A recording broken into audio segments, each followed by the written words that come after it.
নমস্কার, আমি Suman from stories with Suman and company. কেমন আছেন আপনারা? নিশ্চয়ই ভালো আছেন, তাই তো? আর কেন ভালো থাকবেনই না? কারণ আগামীকাল, আর তো মানে আগামীকালও না, আর কয়েক ঘন্টার অপেক্ষা। কয়েক ঘন্টার অপেক্ষায় শুরু হচ্ছে the greatest show on earth, world cup football 2026। তো আজকে আমরা দেখুন, আমরা একটা অডিও স্টোরি চ্যানেল। আপনারা জানেন, আমাদের গল্প শোনেন আপনারা। কিন্তু আজকে এই ভিডিও মাধ্যমে আমি ওয়ার্ল্ড কাপ ফুটবল নিয়ে কথা বলছি, বিকজ ফুটবল আমার সব থেকে ফেভারিট খেলা। এবং প্রত্যেক 4 বছর অন্তর এই ওয়ার্ল্ড কাপ ফুটবলের জন্য আমরা, শুধু আমি নই, আমাদের মতো প্রচুর মানুষ মুখিয়ে থাকে। তো ওয়ার্ল্ড কাপ ফুটবল তো শুধু একটা ইভেন্ট নয়, এবং এই ওয়ার্ল্ড কাপ ফুটবলের পেছনে থাকা অনেক গল্পও রয়েছে। সেই গল্পগুলোই আপনারা আমাদের কাছে শুনতে পাবেন, এবং শুনে দেখবেন কতটা ইন্টারেস্টিং লাগলো। সবার প্রথমে বলে দিচ্ছি, আমরা কিন্তু কোনো প্রেডিকশনে নেই। আমরা কোনো প্রেডিকশন করছি না, কারণ আমাদের কাছে না অক্টোপাস পল আছে, না এরকম কোনো স্পেশাল মার্জার বন্ধু আছে যিনি আমাদেরকে বলে দেবেন যে কে এবারের ওয়ার্ল্ড কাপ চ্যাম্পিয়ন হচ্ছে। তো আমরা সেটা বলতে পারবো না, আর বলতে চাইও না, কারণ this is the beauty of the sport. এখানে পুরোটাই আনপ্রেডিক্টেবল থাকাটা খুব ভালো। কিন্তু হ্যাঁ, অবশ্যই আপনারা অ্যানালিসিস তো শুনতেই পান বিভিন্ন চ্যানেলে, এবং আপনাদের নিজস্ব অ্যানালিসিসও রয়েছে, আপনাদের ফেভারিট টিমও রয়েছে। তো বাই দ্য ওয়ে, জার্সি কেনা হয়ে গেছে তো? জার্সি, যদি আপনাদের পছন্দের জার্সি পরা ছবি আমাদেরকে যদি একবার একটু পাঠাতে পারেন তাহলে খুব ভালো লাগবে। আমাদের ফেসবুক আইডি এবং ইনস্টাগ্রাম আইডি আমাদের এই ভিডিওর সাথে সাথে থাকবে। আচ্ছা, এবার আমরা ফিরে আসি মেন কথা, ওয়ার্ল্ড কাপ ফুটবল। এবারের ওয়ার্ল্ড কাপ ফুটবল বিশেষ কারণ আছে, এবারের ওয়ার্ল্ড কাপ ফুটবলটা বেশি importance power. Because of that, এই প্রথমবার এবারের ওয়ার্ল্ড কাপে কিছু কিছু ব্যাপার হচ্ছে। আপনারা সবাই জানেন 1930 সাল থেকে এই ওয়ার্ল্ড কাপ ফুটবল শুরু হয়েছিল, এবং এটা 2026, মানে দিস ইজ দ্য 96th ইয়ার। 96 বছর ধরে লেগ্যাসি আছে এই ওয়ার্ল্ড কাপ ফুটবলে। তো 2026-এ যে স্পেশাল ব্যাপারটা, যেটা এর আগে কখনো হয়নি, এই বছর প্রথমবার 3টে হোস্ট নেশন ওয়ার্ল্ড কাপকে হোস্ট করছে। কোন কোন হোস্ট নেশন আপনারা জানেন নিশ্চয়ই, তাও একবার জানিয়ে দিচ্ছি। ইউএসএ, মেক্সিকো এবং কানাডা। ইউএসএ থেকে এবং মেক্সিকো থেকে এবং কানাডা থেকে 16টা সিটি প্রত্যেকটা ম্যাচ হোস্ট করছে ওয়ার্ল্ড কাপে। তার মধ্যে ইউএসএর 11টা, মেক্সিকো 3টে এবং কানাডা 2টো। শুধু এইটুকুই নয়, আরো একটা বিশেষ ব্যাপার হচ্ছে, এত বছর ধরে, মানে বিগত বেশ অনেক বছর ধরে ওয়ার্ল্ড কাপ হতো 32টা দেশ নিয়ে, মানে কোয়ালিফাই করতো 32টা country, 32 countries. But this time, for the very first time, 48টা কান্ট্রি ওয়ার্ল্ড কাপে যোগ্যতা অর্জন করেছে।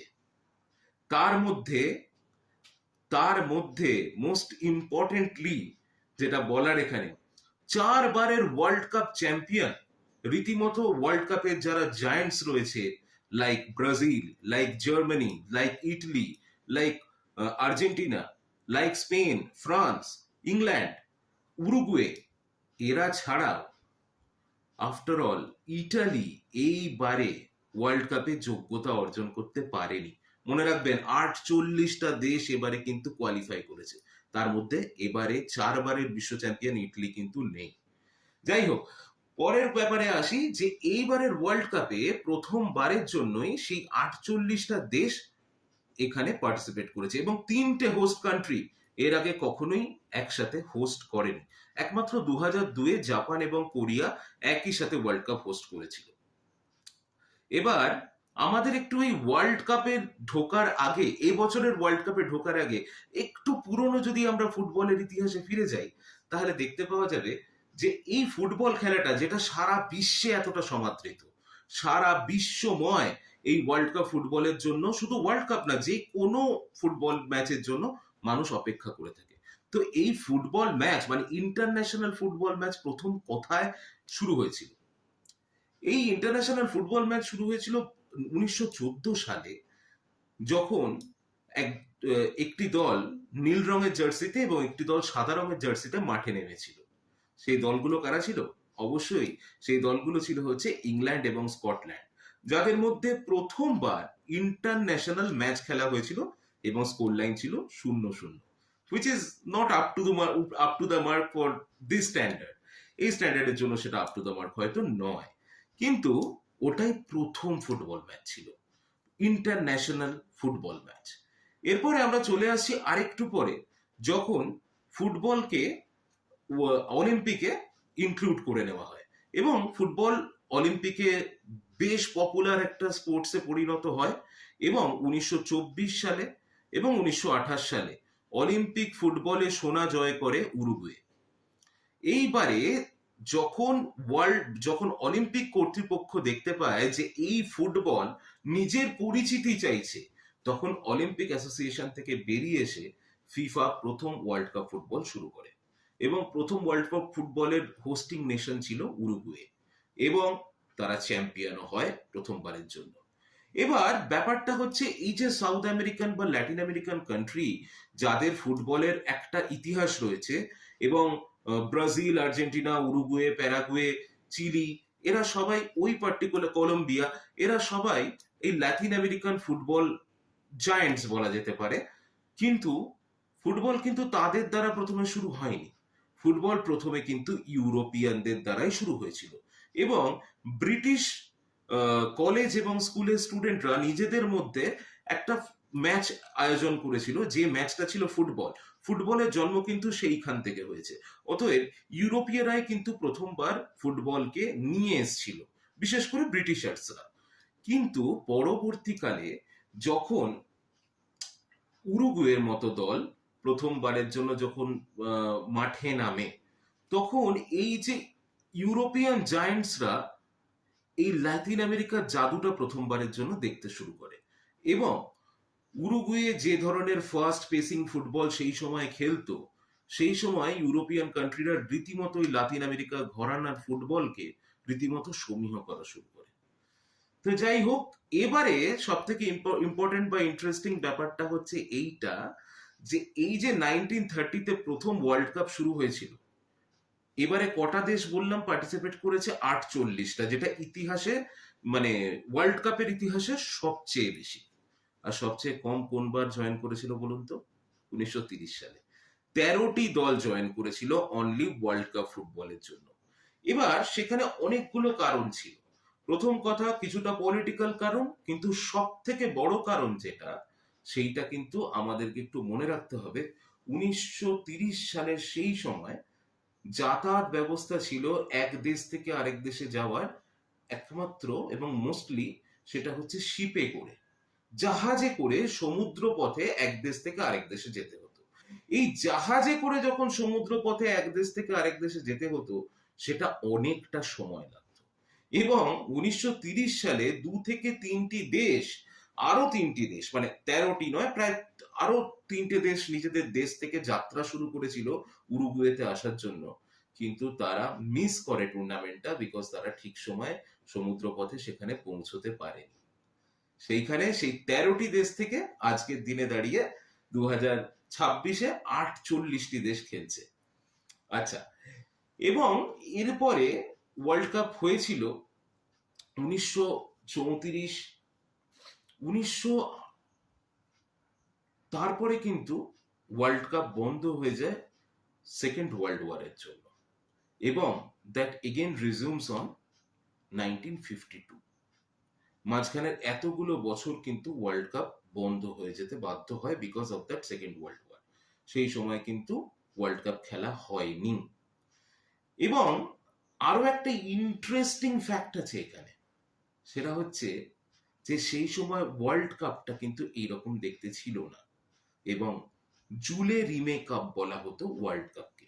এই জুলে রিমে কে বা তার কি গল্প, সেটা যদি আপনারা ইন্টারেস্টেড হন, আপনারা আমাদেরকে কমেন্ট করে জানাতে পারেন, আমরা ডেফিনেটলি এই গল্পটা আপনাদের সঙ্গে শেয়ার করব। আচ্ছা, এবার আসি এবারের ওয়ার্ল্ড কাপের সঙ্গে একটা অদ্ভুত মিল অন্যান্য বারের ওয়ার্ল্ড কাপের। হ্যাঁ, তো কি সেই মিলগুলো? মিলগুলো হচ্ছে যে ভিএআর টেকনোলজির ইউজ যেরকম গত বিশ্বকাপগুলোতেও হয়েছে, এবারের বিশ্বকাপেও সেই ভিএআর টেকনোলজির ইউজ একই রকম থাকছে। খালি কিছু কিছু চেঞ্জেস ফিফা এনেছে, যেহেতু টুর্নামেন্টটা সাইজ বড় হয়েছে, সময় বেশি লাগছে, 48টা টিম খেলছে বলে ইউজুয়ালি তাই হওয়ার কথা। সেই জন্য ফিফা কিছু স্পিড আপ রুল এনেছে, যেমন 5 সেকেন্ডের মধ্যে থ্রো ইন করতে হবে, 5 সেকেন্ডের মধ্যে কর্নার নিতে হবে। এছাড়াও রেড কার্ডের রুলস এর কিছু পরিবর্তন এসছে।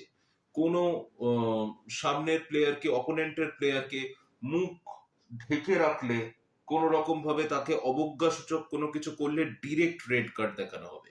এরকম কিছু কিছু রুলস এর পরিবর্তন, মানে এগুলো পরিবর্তন নয় কোনোটাই, এগুলোকে বলা যেতে পারে যে এগুলো একটুখানি নবীকরণ করা হয়েছে, নতুন ভাবে কিছু কিছু জিনিস আনার চেষ্টা করা হয়েছে, যেটা প্রত্যেকবারই টুর্নামেন্টে, ছোট খাটো বড় টুর্নামেন্টে দেখতে পাওয়া যায়। সেখানে ওয়ার্ল্ড কাপে তো কিছু নবীকরণ হবে, এটা তো খুব স্বাভাবিক। তো এই স্বাভাবিকত্ব থেকে আমরা জানতে পারবো যে এই রুলস গুলো কতটা ভালোভাবে অ্যাপ্লিকেবল হলো, সেটা কিন্তু আমরা যত খেলা দেখব তত বুঝতে পারবো যে কিরকম ভাবে সেটা এগোচ্ছে। তো এই গেল মোটামুটি এবারের ওয়ার্ল্ড কাপের বিষয়বস্তু। এবার আমরা চলে আসছি ডিরেক্টলি, এবারে 12খানা গ্রুপ দেওয়া হয়েছে। যে 12খানা গ্রুপে, যেহেতু 48টা টিম, 12টা গ্রুপে তারা বিভক্ত হয়েছে। 12টা গ্রুপে 4টে করে টিম ইচ গ্রুপে রয়েছে, যেটা আপনারা সবাই জানেন যে ইচ গ্রুপে 4টে করে টিম থাকে। তো সেইভাবেই এবারে ওয়ার্ল্ড কাপের টিমের বিন্যাস হয়েছে। তো তো আমরা একবার একটুখানি গ্রুপটা আপনাদের সঙ্গে শেয়ার করছি, বলছি। আপনারা ডেফিনেটলি জানেন, বাট স্টিল একবার আপনাদেরকে গ্রুপগুলো আমরা জানিয়ে দিচ্ছি। তো গ্রুপ এ তে রয়েছে host nation Mexico, south Africa, Korea Republic এবং চেক। আচ্ছা, গ্রুপ বি তে রয়েছে কানাডা, বসনিয়া হার্জাগোভিনিয়া, কাতার, সুইজারল্যান্ড। গ্রুপ সি তে রয়েছে fan favourite Brazil, Morocco, Haiti এবং স্কটল্যান্ড। এই মরক্কোকে মনে রাখবেন, কিন্তু মরক্কো যারা গত বছর মানে 2022-এর ওয়ার্ল্ড কাপে যারা ডার্ক হর্সের মতো ফুটবল খেলেছিল, এবং তারা স্পেন এবং পর্তুগাল দুটো টিমকেই পর্যুদুস্ত করেছিল। ক্রিশ্চিয়ানো রোনাল্ডো সেই কান্না আমাদের অনেক বছর মনে থাকবে। যাই হোক, গ্রুপ ডি, গ্রুপ ডি তে আসছে আরেকটা host nation USA, Paraguay, Australia, turkey. Group ই তে রয়েছে 4বারের বিশ্বকাপ চ্যাম্পিয়ন জার্মানি, কুরাসাও যারা প্রথমবারের জন্য ওয়ার্ল্ড কাপে কোয়ালিফাই করেছে, আচ্ছা, কোস্ট ডি আইভরি মানে আইভরি কোস্ট, এবং ইকুয়েডর। গ্রুপ এফ এ রয়েছে নেদারল্যান্ডস, জাপান, সুইডেন এবং তিউনিশিয়া। গ্রুপ জি তে রয়েছে বেলজিয়াম, ইজিপ্ট, ইরান এবং নিউজিল্যান্ড। এখানে খুব ইন্টারেস্টিং ব্যাপার সেটা হচ্ছে গ্রুপ জি এর ক্ষেত্রে বলতে চাই যে এই যে ইরান, ইরান এবারে একটা পলিটিক্যাল, আপনারা সবাই জানেন যে যেহেতু ইউএসএ এবং ইরানের মধ্যে একটা যুদ্ধ চলছে, দ্যাট ইজ ওয়াই পলিটিক্যালি একটা ব্যাপার ছিল যে ইরান হয়তো এই ওয়ার্ল্ড কাপে খেলতে নাও আসতে পারে। কিন্তু ওই যে বলেছি, ফুটবল সবকিছুর ঊর্ধ্বে, তাই ইরান কিন্তু এবারের বিশ্বকাপে পার্টিসিপেট করছে এবং তারা অলরেডি রওনা হয়ে গেছে। আচ্ছা, এবার চলে আসি হচ্ছে group H. Group H A আছে হচ্ছে স্পেন, আম, আহ, এ- ইরান, সৌদি আরবিয়া এবং উরুগুয়ে। গ্রুপ এফ এ রয়েছে France, Senegal, Iraq, Norway. Group J তে রয়েছে গত বছরের বিশ্বকাপ champion Argentina, Algeria, Austria, Jordan.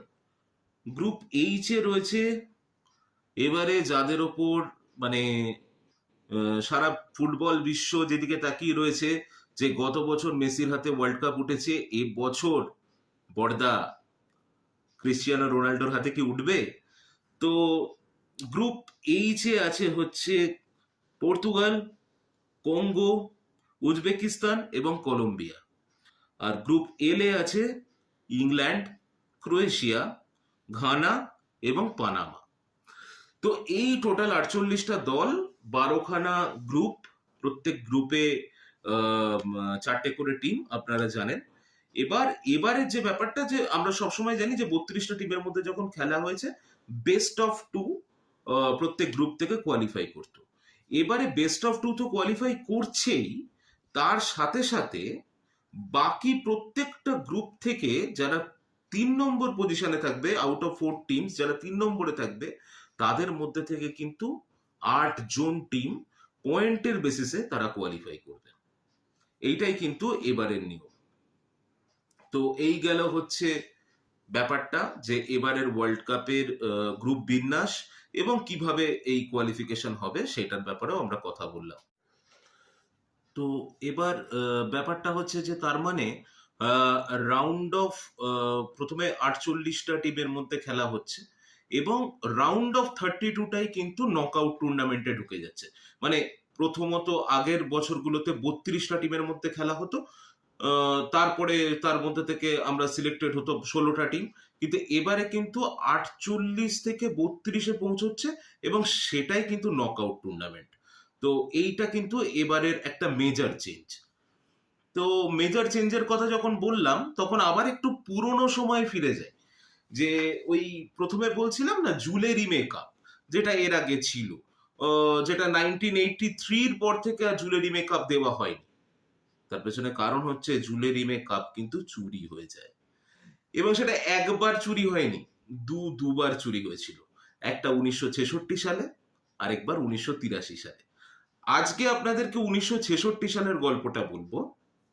আচ্ছা, এর আগে আরো একটা কথা বলে দিই, জুলেরিমে কাপ 3বার ব্রাজিল চ্যাম্পিয়ন হয়ে যাবার পরে জুলেরিমে কাপ পুরোপুরি ব্রাজিলকে তুলে দেওয়া হয়, ব্রাজিলের হাতে জুলেরিমে কাপ দেওয়া হয়। কিন্তু তার আগে একটা ঘটনা ঘটে, যেটা হচ্ছে 1966 সালের জুলেরিমে কাপের চুরির ব্যাপার। তো সেটা একটা ইন্টারেস্টিং ব্যাপার, সেটা আপনাদের সঙ্গে আজকের পর্বে শেয়ার করব। বাকি গল্প অবশ্যই পরবর্তী পর্বে জানাবো। তো যেটা হয়েছিল ইন্টারেস্টিংলি, 1966 সালের হোস্ট নেশন ছিল ইংল্যান্ড, এবং ইংল্যান্ড একবারই ওয়ার্ল্ড কাপ চ্যাম্পিয়ন হয়েছে 1966 সালে। তো সেই বছরই যেটা হয়েছিল যে ওয়ার্ল্ড কাপ শুরুর জাস্ট 3-4 মাস আগে, 3 থেকে 4 মাস আগে, 3 থেকে 4 মাস আগে একটা পাবলিক স্ট্যাম্পের জন্য সেখানে নিয়ে আসা হয়েছিল একটা সেন্ট্রাল হল ছিল ইংল্যান্ডের, বেসিক্যালি সেটার নাম ছিল মেথোডিস্ট সেন্ট্রাল হলে for the stamp duty particularly ওই ইয়েটা নিয়ে আসা হয়, জুয়েলারি মেকআপটা নিয়ে আসা হয়। তো তারপরে সেইখান থেকে জুয়েলারি মেকআপটা চুরি হয়ে যায়। তো এবারে কেসটা চলে যায় স্কটল্যান্ড ইয়ার্ডের হাতে। মানে ভাবতে পারছেন, জুয়েলারি মেকআপ যেটা সেই সময়ের ওয়ার্ল্ড কাপ, সেটা 1966 সালে হোস্ট নেশন যারা তাদের দেশে এসছে এবং সেখান থেকে সেই কাপ চুরি হয়ে গেছে, এবং পুরো কেসটা তখন স্কটল্যান্ড ইয়ার্ডের হাতে আসে। কিন্তু প্রথমত স্কটল্যান্ড ইয়ার্ড সেখান থেকে কিছু বার করতে পারেনি। তো এবং ওরা এটা করেছিলেন যে এডওয়ার্ড ব্লেচলি বলে একজন লোকালাইটসকে ওরা গ্রেপ্তার করে নেন, যাকে পরবর্তীকালে he found that he is nothing but a middle man. মানে উনি চুরিটা করেননি, উনি একটা মিডল ম্যান ছিলেন, কিন্তু উনি কিন্তু এক্স্যাক্টলি কোনো তথ্য দিতে পারেননি that where is the jewellery makeup, সেই সম্বন্ধে কিন্তু উনি কোনো তথ্য দিতে পারেননি। তো যেটা হলো যে আফটার অল এই ক্ষেত্রে একটা ব্যাপার, অদ্ভুত একটা সুন্দর ব্যাপার ঘটে। এই যে আমার পেছনে দেখছেন এই ডগের স্ট্যাচুটার কে আমি এটাকে ট্রিবিউট দিচ্ছি বলতে পারেন, যে পিকলস বলে একটা কুকুর, মংগ্রেল জাতের কুকুর, মংগ্রেল মানে ওখানকার দেশীয় কুকুর আর কি, মংগ্রেল জাতের কুকুর পিকল বলে, সে তার মালিকের সঙ্গে রাস্তায় হাঁটতে বেরিয়েছিল এবং সে শুঁকে, এবং তার ওনারের নাম ছিল ডেভিড করবেট। তো ডেভিড করবেট তার মংগ্রেল জাতের কুকুর পিকলসকে নিয়ে রাস্তায় হাঁটতে বেরোয়, এবং ইন সাউথ লন্ডন ওখানে পিকলস স্নিফ করে যে একটা কিছু আছে, এবং তারপরে সেটা যখন দেখা হয়, মানে সেটা যখন তার মালিক মানে ডেভিড করবেট খুলে দেখেন, তিনি দেখেন যে একটা পুরনো নিউজ পেপারে র্যাপ করা সেই কাপটা, যেটা একটা হেজ শ্যাকের মধ্যে রাখা ছিল। তো এই জুয়েলারি কাপের খুঁজে পাওয়ার পুরো ক্রেডিটটাই যায় কিন্তু পিকেলের কাছে। তো পিকেল কিন্তু জুয়েলারি মেকআপ খুঁজে দিয়েছিল। তার মানে ওয়ার্ল্ড কাপেও কত বড় কিছু হতে পারে, ওয়ার্ল্ড কাপও চুরি হতে পারে, এবং জুয়েলারি মেকআপ সত্যিকারের চুরি হয়েছিল 1966 সালে, এবং তারপরে সেখানকার দেশীয় কুকুর পিকেলের সহায়তায় জুয়েলারি মেকআপ খুঁজে পাওয়া যায়। আজকের পর্ব আমি এতটাই রাখলাম। পরবর্তী পর্ব শুরু করব জুয়েলারি মেকআপ আরেকবার চুরি হয়েছিল 1983 সালে, এবং তারপরে কি হয়েছিল, এবং তারপরে আবার 2026-এর ওয়ার্ল্ড কাপে ফিরে আসবো। Till then, take care. আমাদের পরবর্তী পর্ব আপনারা দেখতে পাবেন শুক্রবার দিন সন্ধ্যে 7টার সময়। টিল দেন সবাই ভালো থাকবেন, সাবধানে থাকবেন, আর ওয়ার্ল্ড কাপ দেখবেন। আর এরই সাথে আমাদের stories with Suman and company প্রতি শনিবার দিন রাত 8টার সময় আমরা যে গল্প রিলিজ করি, অডিও স্টোরি, প্লিজ সেটা শুনবেন। Till then, thank you so much, ভালো থাকবেন সবাই।